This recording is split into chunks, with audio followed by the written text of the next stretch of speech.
Hey guys, in this video I'm going to show you how to remove extensions from your Safari browser on your Mac operating system. Let's get started. First, open your Safari browser. You'll see a list of extensions in the top bar. For example, I have the Notion Web Clipper extension that I want to remove. To remove an extension, click on the Safari option in the top menu bar, then click on Settings. Once the Settings window opens, select Extensions from the list on the left.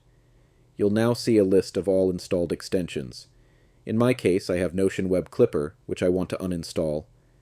Select the extension you want to remove, then click on the Uninstall button.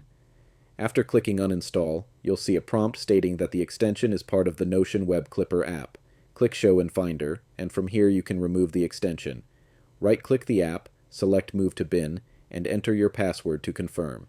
This will move the extension to the bin. Once the extension is moved to the bin, you'll see that the extension is no longer listed under Extensions in Safari settings, and the extension will also be removed from the Safari menu bar. And that's how you can remove an extension from your Safari browser. I hope you enjoyed this video, and I'll see you in the next one.